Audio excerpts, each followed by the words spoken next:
keluar mani apa madhi, Beb ya? Saya ragu nih, Beb. Saya nggak benar-benar saru nih. Saya nggak bisa bedain yang keluar mani apa madhi nih, Beb. Ragu saya. Kata Sahih Zubair, wa man yashukka hal maniyun dhahara huwa madiyun baina daini khuyra. Kalau dalam keadaan betul-betul ragu, 50-50, ragu karena ragu, mentok, nggak tahu ini madhi apa mani yang keluar, ragu, mentok, maka dia disilakan oleh syariat untuk milih mana yang dia mau pilih. Kalau dia pilih itu sebagai mani, konsekuensinya dia wajib mandi. Tapi kalau dia pilih anggap itu sebagai madhi, maka konsekuensinya dia tidak wajib mandi, cukup wudu dan bersuci karena najis. Assalamualaikum warahmatullahi wabarakatuh.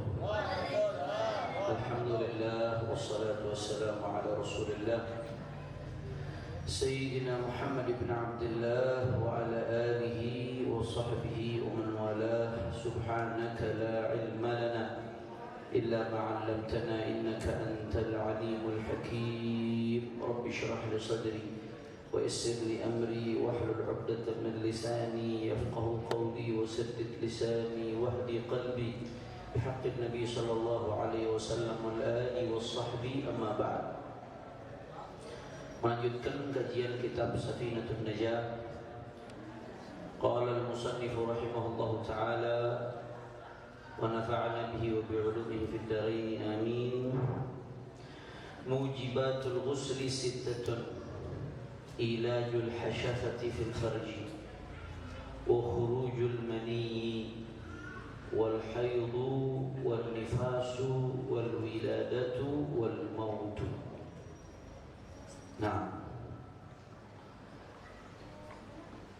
hal-hal yang mewajibkan kita untuk mandi ada 6.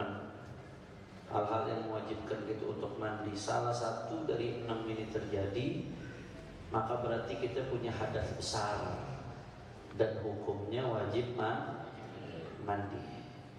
Nanti akan dibahas selama masih ada hadas besar apa saja yang diharamkan. Nanti akan dibahas insyaallah di beberapa pertemuan berikutnya. Tapi pada kesempatan kali ini yang akan dibahas apa saja hal-hal yang menyebabkan kita jadi punya hadas besar sehingga kita wajib untuk mandi besar. Mujibatul ghusli sittatun, hal-hal yang mewajibkan kita untuk mandi ada 6. Yang pertama, ilajul hasyafati fil farji. Mohon maaf ya, memasukkan kepala kemaluan ke dalam farji walaupun tidak keluar mani, walaupun tidak keluar mani. Ketika kepala kemaluan masuk ke dalam farji, begitu masuk kepala kemaluan, tenggelam itu kepala kemaluan dalam farji, otomatis walaupun belum seluruhnya, belum seluruh batang kemaluan masuk. Mohon maaf, di ilmu nih, kita bicara ilmu, bukan porno, bukan jorok, tapi ilmu harus disampaikan. Walaupun tidak semua batang kemaluannya masuk, tapi kepala kemaluannya saja sudah masuk, langsung otomatis wajib mandi. Walaupun nggak keluar mandi, jadi nggak harus keluar mandi baru wajib mandi. Kadang-kadang ada yang berpikir suami istri kalau udah keluar mandi baru wajib mandi. Enggak, kan harus keluar mandi. Ente misalkan laki bini ini baru berhubungan, belum sampai benar-benar berhubungan, baru mulai, baru masukin dikit, tahu-tahu ada ngetok pintu, keluar, udah wajib mandi tuh. Yang penting kepala kemaluan sudah masuk ke dalam farji. Jelas atau tidak? Beb, bagaimana Beb kalau orang yang tahu-tahu diciptakan nggak ada kepala kemaluannya? Maka qadraha, kata ulama, kadar ukuran kepala kemaluan. Kepala kemaluan berapa? 5 cm kadarnya. Ya berarti diukur. Kalau tahu-tahu ada orang diciptakan punya kelainan nggak punya kepala kemaluan, ya ukuran 5 cm itu atau 3 cm itu. Begitu 3 cm itu masuk, walaupun bukan dalam bentuk kepala kemaluan, seketika itu dia wajib mandi. Habib, mohon maaf, auzubillah min dzalik. Bagaimana kalau dimasukkannya ke dubur? Laki suami istri berhubungan di dubur, halal atau haram? Haram, dosa besar. Suami istri berhubungan di dubur, hukumnya dosa besar. Masuk ke lubang dubur maksudnya ya, hukumnya dosa besar. Nggak boleh, haram, termasuk hal yang dosa. Karena itu termasuk amalnya kaum Lut. Amal kaum Lut itu bukan LGBT aja, termasuk laki perempuan masukin ke lubang dubur, naudzubillah min dzalik, dosa. Lakin Allah udah ciptain lubang yang halal, yang bersih, yang higienis, pakai demennya yang kotor-kotor, saudara. Naudzubillah min dzalik, naudzubillah min dzalik. Ya, bagaimana kalau masukin ke dubur Habib? Sama. Dubur itu termasuk kategori farji. Jadi kata-kata farji itu mencakup baik kubul ataupun dubur. Termasuk naudzubillah min dzalik orang yang melakukan LGBT, sodomi. Itu wajib mandi karena dimasukkan kemaluan ke duburnya. Dubur itu masuk kategori farji. Jadi yang dimaksud farji di sini baik kubur ataupun dubur. Jadi kalau ada orang melakukan perbuatan haram, di satu sisi LGBT-nya haram, tapi di sisi lain seketika dia melakukan hal tersebut, naudzubillah min dzalik, dosa besar yang luar biasa. Seketika itu berarti dia juga wajib mandi, walaupun nggak sampai keluar mandi. Bagaimana kalau naudzubillah di zaman sekarang kan udah aneh-aneh nih. Ada LGBT nggak cukup sampai di situ, ada orang yang berhubungan dengan binatang. Kalau ada orang berhubungan dengan binatang, bagaimana kemaluannya dimasukin ke kubur atau dubur binatang? Salah. Jadi di sini yang disebut farji, baik farji adami atau ghairi. Andai kata ada orang berhubungan dengan binatang, berarti dia walaupun nggak sampai keluar mandi, begitu dia masukkan kepala kemaluannya ke kubur atau duburnya binatang, maka seketika itu sudah wajib mandi. Pertanyaan lagi, bagaimana? Naudzubillah min dzalik, kalau ada orang punya kelainan nyetubuhin mayat. Jadi kita bicara ini ulama saking luasnya bahas segala kemungkinan dibahas sama ulama. Ada mayat udah mati nih mayat diperkosa. Ada kejadian, saya pernah dengar ada kejadian, ada seorang perempuan di salah satu wilayah ya diperkosa, kemudian dibunuh. Setelah dibunuh dipakai lagi. Udah mayat mesti dipakai lagi, orang kalau udah gila begitu tuh. Bagaimana andai kata ada orang yang tubuhin mayat, dia masukin kemaluannya ke farjinya mayat, bagaimana, wajib mandi apa kagak? Wajib mandi, walaupun nggak keluar mandi. Makanya di sini kata-katanya ulama tuh kalau milih redaksi pas, jami' mani', mencakup segala macam gambarannya, memasukkan kepala kemaluan ke dalam farji, baik kubul ataupun dubur, baik farji itu manusia atau selain manusia, non manusia, hewan, baik farji itu yang masih hidup atau yang sudah mati. Naudzubillah min dzalik. Bagaimana kalau dengan boneka misalkan? Oh, itu nggak termasuk. Di sini maksudnya adalah manusia atau hewan, nggak termasuk. Boneka nggak termasuk. Dia nggak disebut farji. Dia hanya menyerupai farji, nggak disebut farji kalau boneka. Kira-kira jelas atau tidak? Paham ya? Nah, itu yang pertama. Jadi nggak harus keluar mandi. Dengan masuk saja udah otomatis wajib mandi. Itu yang pertama. Kemudian wa khurujul mani. Tadi pengecualian, masuk hasyafah, masuk kepala kemaluan. Berarti kalau kepala kemaluannya nggak sampai masuk, baru noel doang pakai ujungnya, wajib mandi apa kagak? Nggak wajib mandi. Dan itu belum, nggak disebut jima, nggak disebut, andai kata dengan yang haram belum sampai tahapan zina, muqaddimatuz zina masuknya. Dia betul-betul disebut jima ketika kepala kemaluannya masuk atau kadar kepala kemaluannya masuk. Kalau nggak ada kepala kemaluannya, kalau nggak sampai kepala kemaluannya masuk, baru noel pakai ujungnya doang. Misalkan yang laki bini ngerti, kalau yang belum nikah ngerti, senyum-senyum gue jadi curiga tuh, tahu dari mana dia. Nah, kalau sekedar noel doang pakai ujungnya, suami istri misalkan belum sampai sempat masukin kepala kemaluan, tahu-tahu udah nggak jadi, batal. Dia tidak wajib mandi. Wajib mandi kalau sudah masuk kepala kemaluan. Fahim tuh? Jelas ya? Yang kedua, wa khurujul mani. Termasuk hal yang menyebabkan wajib mandi adalah keluar mani. Nah, mani itu kita sama-sama tahu, mani itu air yang warnanya putih dan dia takhin, agak kental. Bagaimana cara mengenali ciri-ciri mani, Habib? Walaupun tidak pakai jima, kali ini keluar mani walaupun tidak pakai jima. Begitu keluar mani, wajib mandi. Walaupun dia belum sampai jima, walaupun nggak jima. Dengan keluar mani, jadi keluar mani dengan jima ini dua hal yang berbeda. Ada kalanya orang jima tuh keluar mani. Berarti dua-duanya tuh. Tapi mandinya cukup sekali udah. Nah, tapi ada kalanya dia nggak jima tapi keluar mani. Ada kalanya dia jima tapi tidak keluar mani.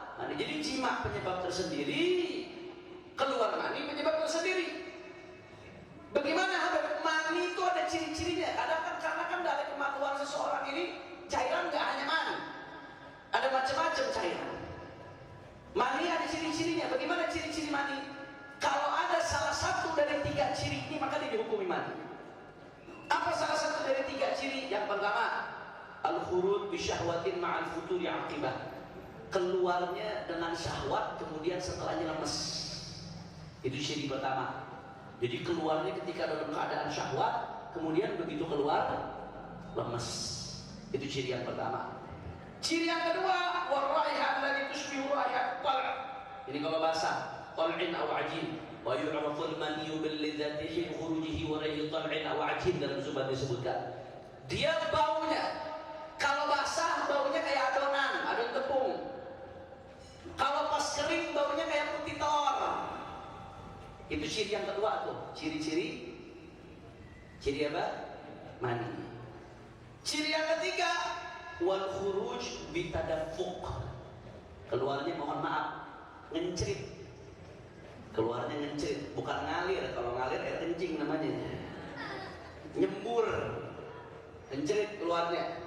Itu ciri-ciri mani. Ya. Salah satu dari 3 ciri ini ada disebut mani kan? Walaupun nggak harus 3-3-nya, biasanya 3-3-nya ada ini ciri-ciri. Umumnya kalau orang normal sehat, jadi keluar mani ketika syahwat dan habis keluar biasanya lemes, keluarnya dalam keadaan nyembur biasanya. Kecuali kalau udah onnya udah berkurang biasanya. Kemudian yang kedua keluarnya dan ada baunya tadi itu. Biasanya 3-3 ciri ini ada, 3-3 ciri ini. Tapi andai kata salah satu aja dari ciri ada, dia sudah dihukumi mani. Maka kalau itu dihukumi sebagai mani, konsekuensi hukumnya apa? Berarti dia punya hadas besar, kemudian wajib tapi suci. Mani itu suci. Andai kata ada sarung, ada orang mimpi basah, kena sarungnya kena mani ketika mimpi basah, kemudian sarungnya dipakai buat sholat, sah apa nggak sholatnya? Sah. Kenapa? Karena mani itu suci. Tapi memang kurang adab aja, kurang bagus. Ente mau ketemu guru aja pakai sarung yang ada maninya, sungkan. Malu kita, masa mau ngadep Allah pakai sarung ada maninya. Tapi andai kata itu dilakukan sah. Kenapa? Karena mani suci. Beda halnya kalau yang keluar cairan lain. Karena ada cairan selain mani, putih juga tapi bukan mani. Ada 2. Yang pertama namanya madhi. Madhi itu putih juga tapi encer, nggak kayak mani, encer, cair. Kemudian dia keluarnya tanpa syahwat, dalam keadaan bukan syahwat, ada syahwat tapi bukan dalam keadaan syahwat yang menggebu-gebu, bukan dalam keadaan klimaks. Nah, kalau mani itu klimaks, puncaknya syahwat. Tapi kalau madhi enggak. Madhi itu dia ada syahwat tapi bukan dalam keadaan syahwat yang menggebu-gebu, bukan dalam keadaan klimaks. Dan keluarnya mohon maaf nggak ngencrit. Dan setelah keluar nggak lemes biasanya. Biasanya suami istri nih tahu. Kadang-kadang di pertengahan, mohon maaf, di pertengahan berhubungan atau sebelum berhubungan ketika pemanasan, kadang-kadang suka keluar ada cairan dikit. Dia nggak kental kayak mani. Ini anak-anak nih dengerin jangan ngebayangin macam-macam ya. Lu belajar biar paham. Gue juga ngaji begini-begini seumuran lu pada. Cuma pikiran gue agak macam-macam. Kalau belajar begini nunggu orang nikah santri-santri nggak ada bisa belajar akhirnya. Mesti paham. Yang penting pikirannya dikontrol. Nah, kadang-kadang suami istri yang berhubungan begitu lagi pemanasan atau seperti apa, kadang-kadang gue ada keluar cairan putih, tapi kadang-kadang terlalu cairannya cuma agak bening-bening bagaimana gitu, dan begitu keluar nggak lemes, masih on, cuma udah ada cairan putih-putih begitu basah dikit putih. Itu namanya bukan mani, itu madhi. Keluarnya cairan itu belum hadas besar, karena itu bukan mani, tapi cairannya najis. Jelas atau tidak? Paham? Najis ya, itu madhi. Mungkin dia lagi udah lama nih nggak ketemu bininya, Begitu ketemu bininya, lihat bininya pakai pakaian yang bagaimana suami istri, baru mau lihat aja udah wah menggebu-gebu, baru melihat udah keluar dikit ya, tapi masih salah, tetap nggak lemas habis itu, dan dia keluarnya nggak muncrat, dan dia baunya bukan bau kayak mani, encer, itu disebutnya mati. Kalau orang keluar mati wajib mandi atau tidak? Nggak, keluar mati belum wajib mandi, tapi najis. Berarti sarung yang kena mati najis apa enggak? Kalau dipakai sholat sah atau tidak? Nggak sah. Celana dalam yang kena mati najis atau tidak? Kalau dipakai sholat sah atau tidak? Nggak. Ada lagi cairan namanya wadi. Wadi sama putih juga. Dia cairannya warnanya putih, agak keruh warnanya tapi nggak ada baunya. Biasanya keluarnya kapan? Keluarnya biasanya kata ulama setelah kencing atau ketika ngangkat berat. Itu wadi disebutnya. Wadi, bukan mani dia. Cairan putih, warnanya agak keruh tapi keluarnya nggak ada syahwat. 3 ciri mani itu nggak ada. Dan warnanya agak keruh biasanya, tapi 3 ciri mani ada. Keluarnya nggak muncrat, keluarnya nggak ada syahwat, setelah itu nggak lemas, kemudian baunya nggak ada. Cairan yang seperti itu disebut wadi. Biasanya keluarnya setelah kencing atau mohon maaf keluarnya ketika capek. Ketika ngangkat sesuatu yang berat, orang-orang kerja capek, kadang-kadang sudah keluar cairan seperti itu. Jangan bingung, wah ini mesti mandi apa enggak? Enggak, itu enggak wajib mandi. Yang wajib mandi itu kalau keluar tapi yang jadi catatan, wadi juga najis dan membatalkan wudu. Mani enggak membatalkan wudu. Nanti kita bahas itu, nanti ada bahasan. Tapi menyebabkan hadas besar.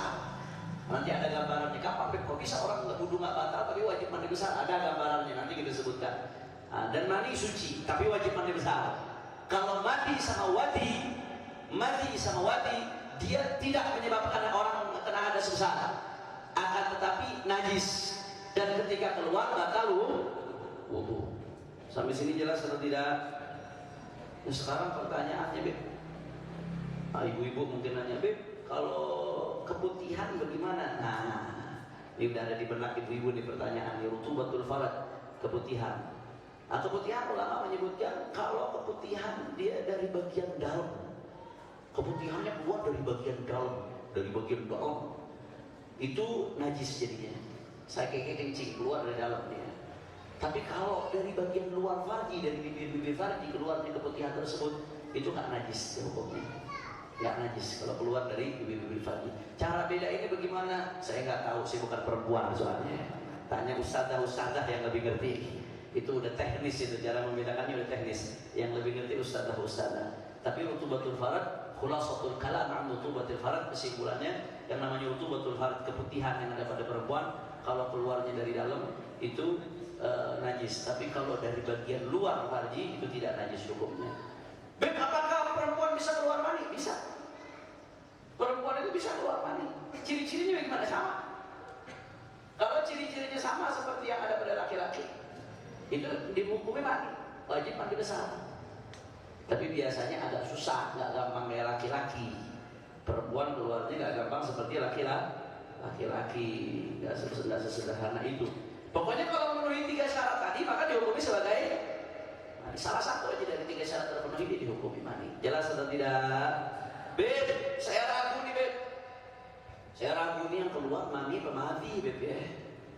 Saya ragu nih Beb. Saya nggak benar-benar sanggup nih. Saya nggak bisa bedain yang keluar mani apa mati nih, Beb. Ragu saya. Kata Sahibul Zubat, wa man yashukka hal maniyun dhahara huwa madiyun baina daini khuyra. Kalau dalam keadaan betul-betul ragu, 50-50, benar-benar ragu, mentok, nggak tahu ini mati apa mani yang keluar, ragu, mentok, maka dia disilahkan oleh syariat untuk milih. Mana yang dia mau pilih? Kalau dia pilih itu sebagai mandi, konsekuensinya dia wajib mandi. Tapi kalau dia pilih anggap itu sebagai mandi, maka konsekuensinya dia tidak wajib mandi, cukup wudu dan bersuci karena najis. Jelas atau tidak? Paham? Ya, tapi kalau ada tanda-tanda yang jelas ya nggak usah pakai milih. Kalau udah tanda-tandanya jelas, keluarnya muncrat, udah gitu baunya kayak, wah begitu kering baunya kayak putih telur. Udah gitu keluarnya ketika klimaks sih, mandi nggak usah pakai nanya ente. Pakai begitu pakai ragu, kalau udah ada salah satu aja, apalagi 3-3-nya tanda, maka otomatis mandi. Kalau mandi berarti wajib mandi. Anda kalau ngaji fikih mesti berkali-kali nanya, karena pengen tahu sejauh mana pemahamannya.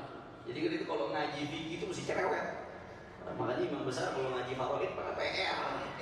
Nggak bisa kalau ngaji fikih, faraid, ilmu-ilmu yang sifatnya praktek begini dipraktekin salah paham, bahaya urusannya. Urusannya, kata Habib Hanif kalau ragu bisa disuruh milih tuh. Udah jelas-jelas ciri-cirinya ada pada bilang ragu, gue getok lo ngaji sambil makan mecin, jangan-jangan itu.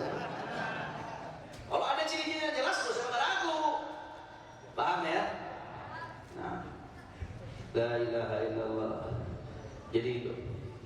Kemudian hal berikutnya yang menyebabkan wajib mandi al-haid. Perempuan begitu haid maka otomatis dia punya hadas besar. Ketika haidnya terputus otomatis wajib mandi. Dia wajib mandi. Untuk melakukan sholat wajib mandi. Untuk bersetubuh dengan suaminya setelah haid terputus. Nggak boleh haid putus langsung tersetubuh, nggak. Mandi dulu baru boleh bersetubuh. Dan dia dianjurkan, mohon maaf disebutkan di dalam kitab fikih dianjurkan perempuan kalau habis haid dia mau bersetubuh sama suaminya, selesai dia mandi, dipakai wangi-wangian di kemaluannya. Karena darah haid itu kan punya bau yang tersendiri. Supaya agar disebutkan para fuqaha dianjurkan pakai wangi-wangian seperti misik misalkan. Dia pakai misik di sekitar kemaluannya untuk menjaga daripada keharuman. Agar suaminya tidak mencium aroma-aroma bekas darah haid. Jadi habis mandi dibersihin, perempuan kalau habis haid disunnahkan pakai wangi-wangian di sekitar area farjinya. Khususnya kalau perempuan yang sudah nggak perawan, itu dianjurkan pakai, bahkan di farjinya dipakaikan misik. Itu dianjurkan di kitab fikih. Hati-hati, fuqaha memberikan catatan yang kalau masih perawan hati-hati. Kadang-kadang minyak aroma parfum itu, minyak wangi itu walaupun nggak pakai alkohol kadang-kadang ada yang panas, bisa bahaya, bisa menyebabkan pecahnya selaput keperawanan. Itu diwanti-wanti sama ulama tuh. Hati-hati jangan sampai dilakuin.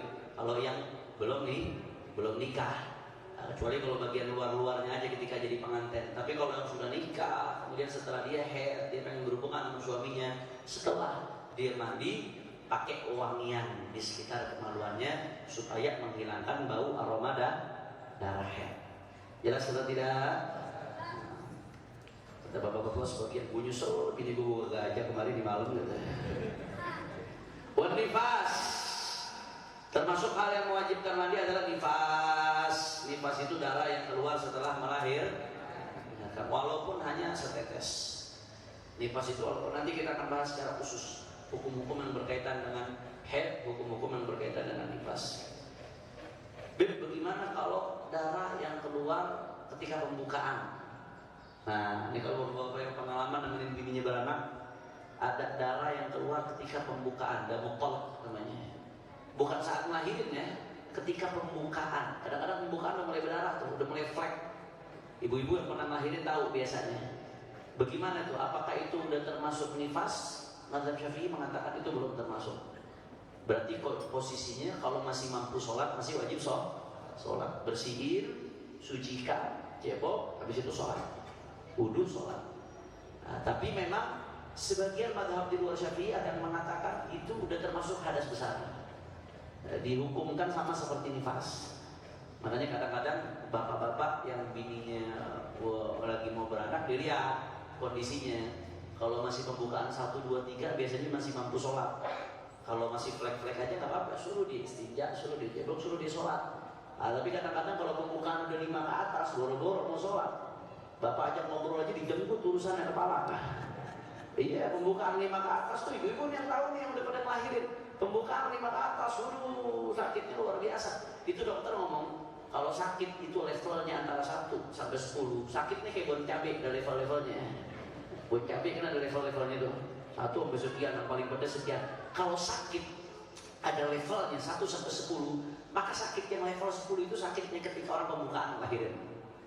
Kalau kata orang-orang yang ngelahirin, yang paling sakit itu bukan pas ngelahirin. Yang sakit itu pas pembukaannya tuh, tolak. Makanya Rasulullah SAW ketika beliau dilahirkan, Sayyidatuna Aminah radhiyallahu taala anha wa ardhaha, hamlan khafifan la tajidu laha thiqala wa la tashku minhu alaman wa la ilala, dan seterusnya. Rasulullah ketika dikandung oleh ibunya ngandung Rasulullah dalam keadaan enteng, nggak ada sakit, nggak ada keluhan, dan melahirkan pun dalam keadaan enteng. Itu keistimewaan baginda Nabi besar Muhammad Sallallahu Alaihi Wasallam. Nah, ya, jadi kadang-kadang jangan kaku juga. Memang dalam mazhab Syafi'i darah yang keluar ketika pembukaan itu nggak termasuk nifas, masih wajib sholat. Ketika pembukaan, yang nifas itu kalau setelah melahirkan, begitu beres melahirin nifas sudah wajib sholat tuh. Nah, tapi kita jangan kaku juga. Kadang-kadang ngikut pendapat di luar Syafi'i kalau dalam keadaan-keadaan tertentu mendesak nggak masalah, nggak apa-apa. Nggak apa-apa, jangan maksain juga. Lihat kondisi bini kita. Kalau bininya masih mampu diajak sholat, tinggal pembukaan 1, 2, 3, 4 itu biasanya masih bisa diajak ngomong. Suruh dia cebok, suruh dia wudhu, suruh sholat sambil minta sama Allah supaya ngelahirnya dimudahkan. Tapi kalau udah 5 ke atas, waduh, itu udah payah biasanya, udah berat. Boro-boro mau diajak berdiri, diajak sholat susah. Maka kalau seperti itu bagaimana supaya sholatnya ini, ya kalau kita mau ngambil hukum yang mengatakan itu masuk kategori nifas, nggak masalah. Nanti berarti wajib setelah, kalau udah masuk waktu berarti setelah selesai suci nifas, ingetin dia punya 1 utang utangnya cuma di waktu yang ketika masuk doang tuh. Itu nanti kita akan bahas di fikih. Ada bab namanya manek, ada wurudul manek, ada irtifa'ul manek. Ketika datangnya sesuatu yang menyebabkan kita dilarang sholat, tapi udah mulai masuk waktu sholat, itu waktu sholat waktu sholat misalkan kita datangnya nifas waktu zuhur, udah masuk waktu zuhur, belum sempat sholat zuhur, tahu-tahu jam 1 ngelahirin, tapi udah masuk waktu zuhur. Kan ketika nifas wajib sholat apa kagak?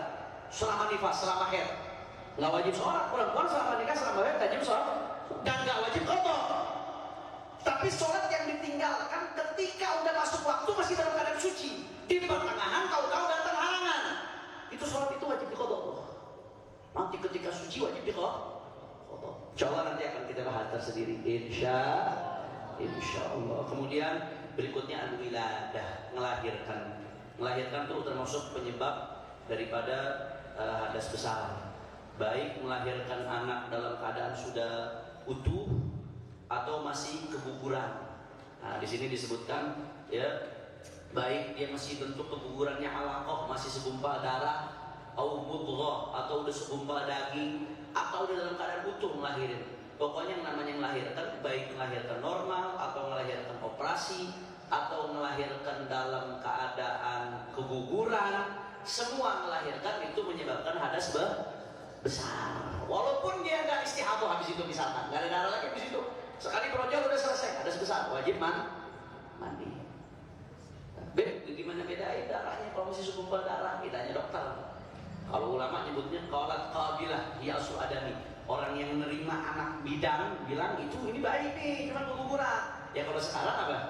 Dokter bilang ini keguguran nih, ini darahnya bukan darah haid, ini darah keguguran nih. Begitu dia tahu darah keguguran, otomatis ketika itu punya hadas besar dan wajib mandi. Jelas atau tidak? Yang keberapa sekarang? Yang keenam. Ini yang kata bawa catatan rugi banget ini. Kecuali udah kayak Imam Syafi'i, sekali dengar langsung hafal. Masih soal wanti-wanti, waduh, ngaji fikih gak bawa catatan, nyari penyakit.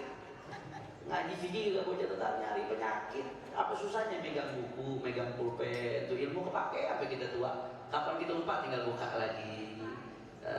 Nyata, termasuk anak-anak hadroh nih, biasa seperti bawa catatan nih. Oh pakai HP. Nah, akhirnya ustadznya susur, nanti dia main HP mengaji nih. Nyatet pakai buku, lebih afdol pakai buku. Kecuali kalau pakai tab, begitu kelihatan nyatet. Nah, lebih afdol pakai buku. HP begitu HP ke riset, hilang semuanya. Begitu jual HP belum sempat kopi, hilang semuanya akhirnya. Nah, biasakan nyatet pakai buku. Jelas atau tidak? Wal maut, berikutnya yang terakhir, penyebab hadas besar, kematian.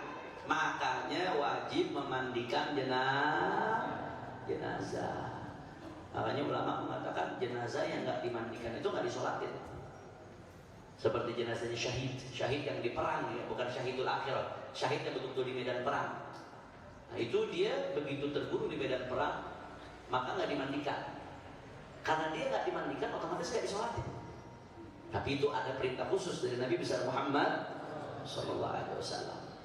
Nah, Makanya dalam keadaan-keadaan tertentu fuqaha Syafi'i mengatakan khilaf, tapi ada ulama ada khilaf di sini. Andai kata ada jenazah mati masuk ke dalam jurang, misalkan jurangnya dalam atau ke tambangnya dalam, orang agak bisa nyelamatin ke bawah, itu gimana tuh? Kan gak dimandiin, gak diurus jenazah, disolatin apa enggak? Menurut pendapat Mu'tamad dalam mazhab Syafi'i nggak disolatin. Kenapa? Karena dia nggak dimandiin, cukup didoain aja.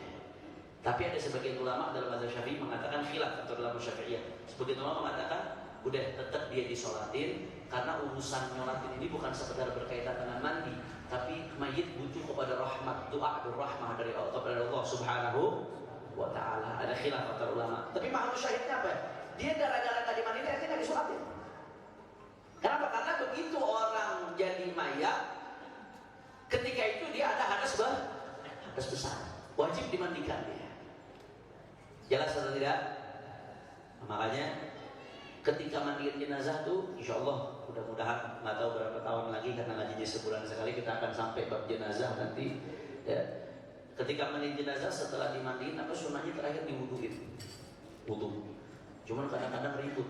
Ini yang apa lakinya kagak boleh nyium lagi. Nanti kalau nyium lagi, ngulang dimandiinnya. Emang sunnah wudu sunnah. Tapi kalau lakinya nyium itu yang bagian ke hadas kecil, bukan hadas besar. Jangan pakai ribut suruh mandiin lagi. Jangan sampai tidak. Nah, emang kalau lakinya lebih baik nyiumnya sebelum dimandiin aja, jadi tetap terjaga dia wudu, dikuburkan dalam keadaan ada wudu, diwuduin tuh jenazah, diwuduin biasanya. Tapi andai kata total kejadian lakinya nyium, ya udah nggak usah ribut, nggak usah pakai ribut, nggak usah diributin, karena yang wajib itu mandi itu nggak jadi batal gara-gara dicium sama lakinya. Jelas atau tidak? Paham? Jadi itu penyebab jenazah wajib mandi adalah hadas besar. La ilaha illallah. Bagaimana bayi yang keguguran wajib dimandiin apa kagak? Ayo siapa yang jawab? Hah?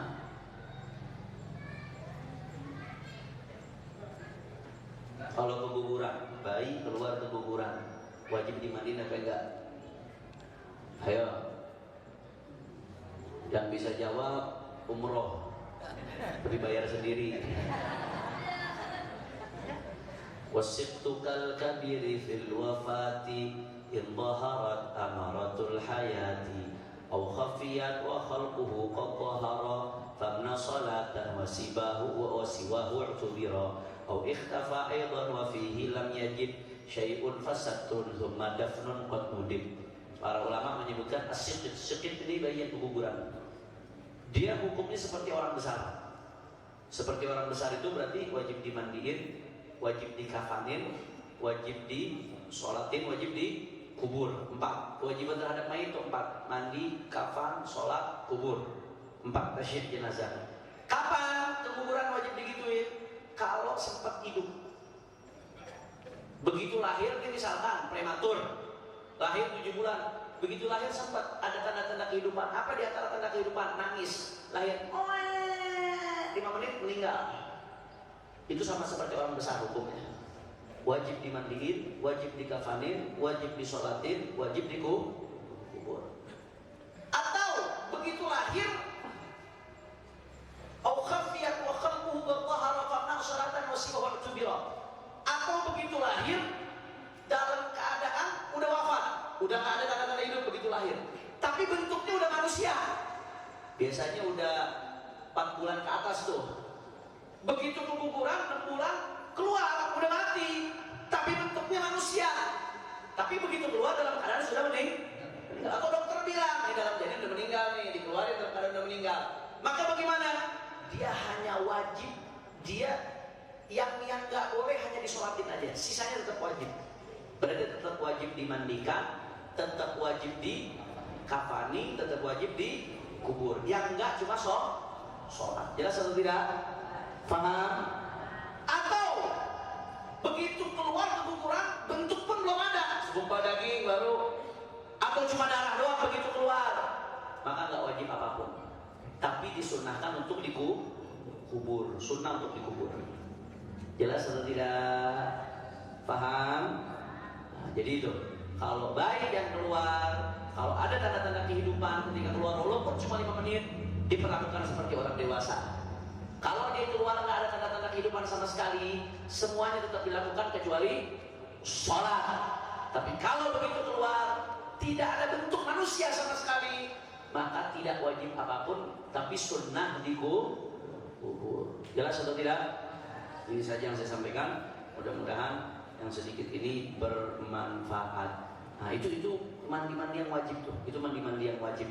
Adapun penyebab mandi-mandi yang sunnah, nggak wajib tapi sunnah. Di antaranya mandi untuk Jumat. Itu sangat dianjurkan. Imam Syafi'i seumur hidup nggak pernah ninggalin mandi Jumat. Dulu tuh lama salaf kalau ada orang ninggalin mandi Jumat, aib. Dicelak banget tuh ada ninggalin mandi Jumat. Saking sunnahnya mandi Jumat. Mandi Jumat waktunya masuknya mulai kapan? Semenjak masuk waktu subuh. Jadi nggak bisa mandi Jumat niatnya dari malam Jumat, nggak bisa. Mandi Jumat itu niatnya masuknya mulai semenjak waktu masuk waktu subuh. Begitu masuk waktu subuh, udah boleh tuh. Habis azan subuh niatin buat mandi hari Jumat, boleh. Dan yang sunnah mandi Jumat hanya yang pergi Jumat. Perempuan nggak ada kesunahan mandi hari Jumat, nggak ada kesunahan khusus mandi hari Jumat. Jelas atau tidak? Kemudian di antara mandi yang sunnah juga mandi Id hari raya. Nah, cuman bedanya dengan Jumat waktunya. Mandi hari raya itu waktunya masuk mulai kapan? Mulai tengah malam. Begitu jam 12, tengah malam masuk, itu Anda udah boleh mandi hari raya, udah bisa. Kenapa? Karena sholat Id pagi-pagi. Makanya masuknya dari tengah malam. Ente mandi hari raya jam 2 malam, itu dapat sunnahnya udah. Jelas atau tidak? Dan mandi hari raya sunnahnya bukan hanya buat yang hadir sholat Id. Ibu-ibu ini nggak hadir sholat Id, misalkan ada yang nggak hadir, ada yang haid atau sepertinya dan lain sebagainya, tetap disunahkan mandi hari raya, tetap sunnah. Walaupun nggak hadir sholat Id, itu sunnah mandi ketika hari raya. La ilaha illallah. Cuman bedanya dengan mandi Jumat tadi apa bedanya berarti? Yang pertama bedanya mulainya, waktunya mulai masuk. Kalau mandi Jumat mulai masuknya habis subuh. Begitu masuk waktu subuh udah masuk waktunya. Kalau mandi hari raya masuknya nisful lail, pertengahan malam. Terus beda yang kedua, kalau mandi Jumat sunnahnya hanya untuk yang hadir Jumatan, orang laki yang hadir Jumatan, atau perempuan yang mau hadir Jumatan. Misalkan perempuan boleh sah hadir Jumatan, yang penting nggak menyebabkan fitnah. Yang kedua, kalau sholat Id disunahkan baik untuk yang hadir sholat Id atau yang tidak hadir sholat. Semua umat Islam disunahkan mandi Id. Kemudian di antara mandi yang sunnah, mandi mau sholat istisqa. Kita mau sholat istisqa nih, mau sholat minta hujan atau mau sholat kusuf, sunnah sebelumnya mandi. Kemudian li islamil kafir, untuk orang kafir baru masuk Islam, mandi hukumnya sunnah. Begitu pula untuk ifaqatul majnun, orang pingsan, habis pingsan sadar, itu sunnah hukumnya mandi. Kemudian juga orang yang gila, majnun, mughma alaih dan majnun. Kalau sadar, orang yang gila sadar. Nah, mungkin ini lagi musim pemilu nih, tentu ada caleg udah ngeluarin duit banyak, nggak kepilih, akhirnya gila. Begitu gila, 2 hari 3 hari sadar, alhamdulillah. Begitu sadar sunnah mandi. Nah, mandi bagi orang kafir, mandi bagi orang yang pingsan, mandi bagi orang yang gila, hukumnya sunnah. Kalau selama dia kafir, selama dia pingsan, selama dia gila, enggak menyebabkan sesuatu yang mewajibkan mandi. Tapi kalau selama dia kafir, selama dia gila, ya selama dia pingsan, dia melakukan sesuatu yang mewajibkan mandi. Misalkan dia kafir, tapi sebelum masuk Islam, memang dia sempat berhubungan sama bininya, emang pernah keluar mani, berarti dia hukumnya setelah masuk Islam hukum mandinya wajib. Makanya kalau anak kecil masuk Islam kafir, dia nggak wajib mandi. Mungkin dia belum melakukan sesuatu yang mewajibkan mandi. Tapi kalau orang dewasa masuk Islam kafir, aslinya hukum ketika masuk Islam mandi itu sunnah, tapi jadi wajib gara-gara apanya? Bukan gara-gara masuk Islam, gara-gara apanya? Junubnya, gara-gara ada hadas besarnya dia wajib mandi. Jelas atau tidak? Wallahu a'lam bishawab. Ini saja, mudah-mudahan sedikit ini bermanfaat. Anda minta maaf nggak buka sesi jawab karena waktunya udah terlalu banyak. Insya Allah nanti imam besar kita, guru kita akan datang, akan mengajar pada malam hari ini. Saya langsung permisi karena ada acara 3 jam dari sini. Saya lihat di map, di Bogor Barat, di ujung, saudara. Doain biar panjang umur, sehat walafiat insya Allah. Dan mudah-mudahan kita bertemu di pertemuan berikutnya insya Ini saja yang saya sampaikan, lebih kurangnya mohon maaf. Hadani Allah wa iyyakum ila siratal mustaqim. Wassalamualaikum warahmatullahi wabarakatuh.